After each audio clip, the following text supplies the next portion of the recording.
Hi, this is Walter from Yellowstone Country Fly Fishing.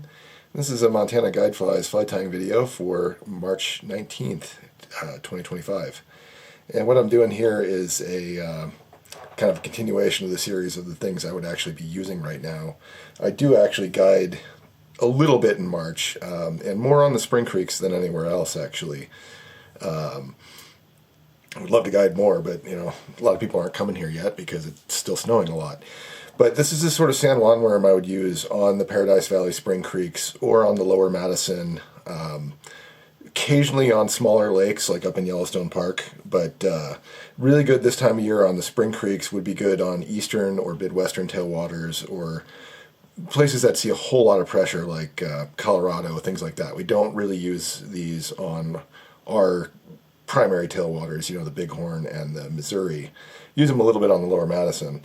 But these are super thin, and hopefully it shows up here. You can really kind of see. I'm tying this on a gold hook, and the red and the pink versions of this I'm usually tying on this gold light wire scud hook, and you can actually see through that body material, and so it's got a very cool three-dimensional sort of worm or bloodworm midge sort of appearance. And so I'm going to go ahead and tie that. Alright, so my hook in the vise here is a gold light wire scud hook, and if I could find a scud hook that was gold that wasn't light wire barbless, I would use it because, this is a very lightweight hook. You can probably see how that's flexing. You do straighten out some hooks on these, but this fly is easy enough to tie that it doesn't really matter that much.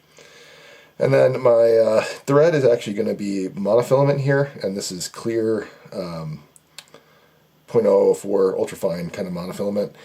Now, if you're tying this and you don't care about that kind of translucence on the body, use just regular thread because this stuff's a pain in the butt to work with. It doesn't hold knots very well, it likes to slip, and it's actually not all that strong.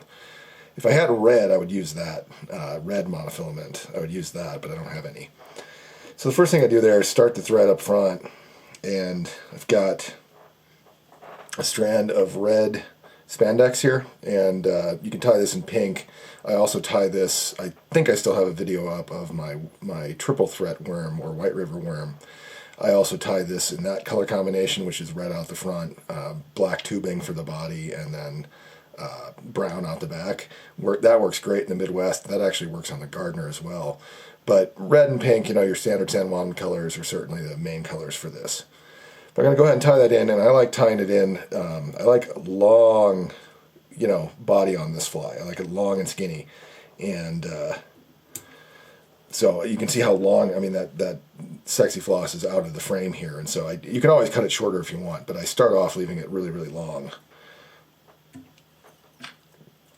I think I said it's a spandex, but the specific brand I typically use is Montana Fly Company's Sexi Floss, but Spanflex, Wonder Wrap, Life Flex, they're all kind of the same thing.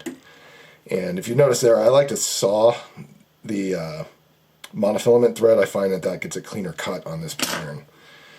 And then kind of like I did on a couple videos ago on the girdle bug, what I like to do is kind of put a little super glue here, but I mostly put it on the hook shank, and then I slide the bead up and over that so I don't get it quite as much onto the actual spandex. And that helps lock everything in place there. Alright, so the remainder of this fly is kind of tied backwards actually. I like to tie everything in here kind of right behind the bead and then work backwards, which given that this is such a small fly, you can actually get away with.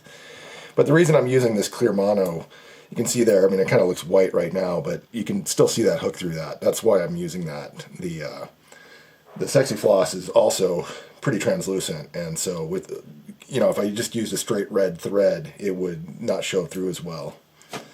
Alright, so what I'm going to do here is I got another strand of the Sexi Floss, and this one I'm going to tie in so that the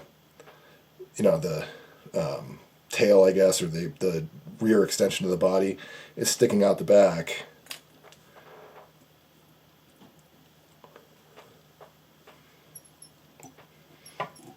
And what I like to do is actually trim the front end of that because I don't need all that. I've trimmed that, maybe you can see here, to about that length.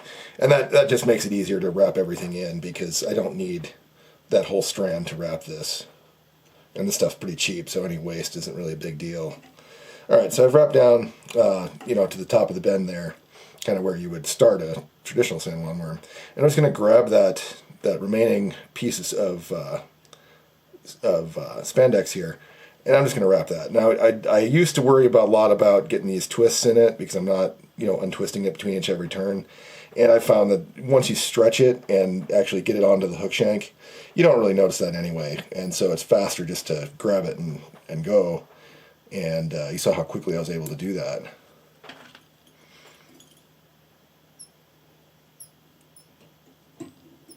And here I'm going to do a couple with finishes because I don't like putting super glue on the back end of the fly because it could damage that spandex. And so that's not going to be quite as durable.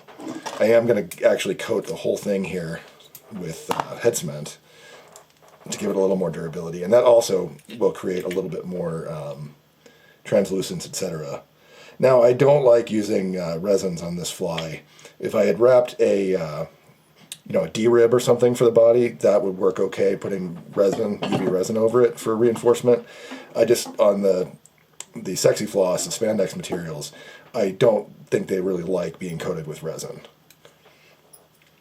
Alright, well there you have it, and that is my kind of version of a Sexi Floss worm, spandex worm. And lots of movement, very skinny, kind of looks like a bloodworm. Certainly a lot kind of more techy than your basic San Juan worm. I mean, this material is far thinner than Ultra Chenille is, even the midge version of it. And I suggest you give that a try if you like using San Juan worms, both out here this time of year and through the winter, actually, on the spring creeks, Lower Madison, much less so on the bigger tailwaters. But these also work really well in spring creeks elsewhere. If you're in the driftless, I'm sure this would work great. My dad has me tie tons of these to use in the Ozarks in Missouri, and in Arkansas I'm sure it'd work too on the white. So wrap a few of those up and show them to fish that see too many standard San Juans. As always, thanks for watching, and if you find this video helpful, catch fish on this pattern, etc., I'd appreciate it if you click the Buy Me a Coffee link and throw me a buck or two. If you're looking for guided trips in the Yellowstone region, and yes, I am booking trips and perfectly willing to guide trips this early in the season, contact me at flyfishmontana.biz. See you next time.